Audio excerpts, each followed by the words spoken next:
उत्तर प्रदेश के एक छोटे से गांव चंद्रपुर में एक पुराना हवेली था जिसे लोग काल कोठरी के नाम से जानते थे। इस हवेली के बारे में कई कहानियां प्रचलित थीं, लेकिन सबसे ज्यादा डरावनी बात यह थी कि वहां जाने वाला कोई भी व्यक्ति कभी वापस नहीं आता था। गांव वालों का मानना था कि वहां कोई आत्मा या बुरी शक्ति रहती है। गांव के बुजुर्ग अक्सर कहते, रात के समय उस हवेली के पास मत जाना, वरना तुम्हारी आत्मा भी वहीं कैद हो जाएगी। लेकिन इंसान की फितरत है कि जितना मना किया जाए उतनी ही जिज्ञासा बढ़ती है। एक दिन शहर से 4 दोस्त अमन, राहुल, सिद्धार्थ और कविता गांव आए। वे सब घुमक्कड़ थे और रहस्यमयी जगहों की खोज करना उन्हें बहुत पसंद था। जब उन्होंने काल कोठरी के बारे में सुना तो उनके भीतर की जिज्ञासा जाग उठी। अरे ये सब बकवास है, अमन ने हंसते हुए कहा। आत्माएं वात्माएं कुछ नहीं होती। चलो आज रात चलते हैं उस हवेली में, देखते हैं क्या सच है। राहुल थोड़ा डरपोक था, उसने विरोध किया। मुझे नहीं लगता हमें वहां जाना चाहिए, अगर कुछ हो गया तो। सिद्धार्थ ने राहुल की पीठ थपथपाई। डरते क्यों हो, हम सब साथ होंगे, और अगर कुछ हुआ भी तो हमारे पास टॉर्च और फोन है। आखिरकार कविता ने भी हामी भर दी। चलो देखते हैं क्या माजरा है। रात के ठीक 12 बजे चारों दोस्त टॉर्च और कैमरा लेकर काल कोठरी की ओर बढ़े। हवेली गांव से थोड़ा दूर एक सुनसान इलाके में थी। जैसे जैसे वे हवेली के करीब पहुंचे, वातावरण में अजीब सी ठंडक महसूस होने लगी। हवेली के दरवाजे पर लगी जंग लगी लोहे की जंजीर खुद एक डरावना दृश्य पेश कर रही थी। अमन ने हंसते हुए कहा, देखो ये तो फिल्म जैसा लग रहा है। उन्होंने जंजीर हटाई और दरवाजा खोला। दरवाजे के चरमराने की आवाज सुनकर सबके रोंगटे खड़े हो गए। हवेली के अंदर घना अंधेरा था।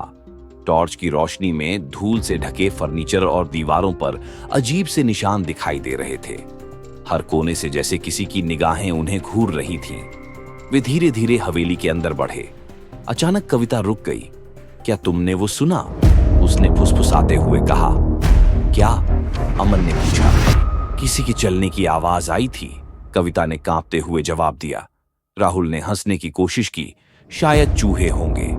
लेकिन अगली ही पल सबने साफ साफ सुना किसी के कदमों की आवाज जो ऊपर की मंजिल से आ रही थी।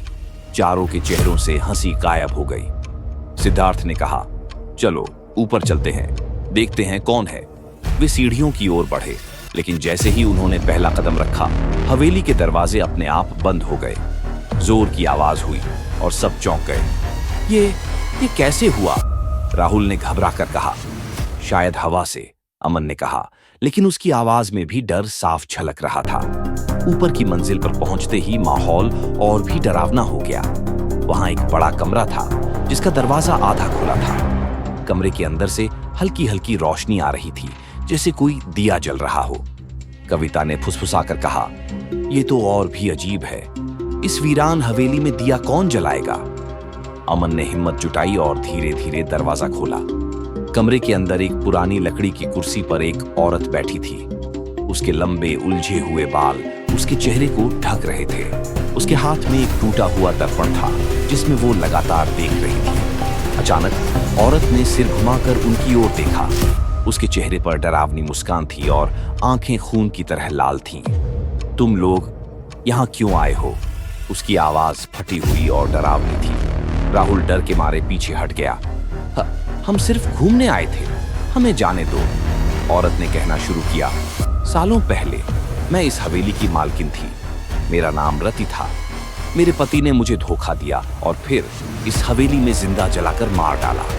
मेरी आत्मा तब से यहीं कैद है। मैं हर उस इंसान से बदला लेती हूँ जो इस हवेली में कदम रखता है। अमन ने डरते हुए कहा, हमारा कोई कसूर नहीं है, हमें छोड़ दो।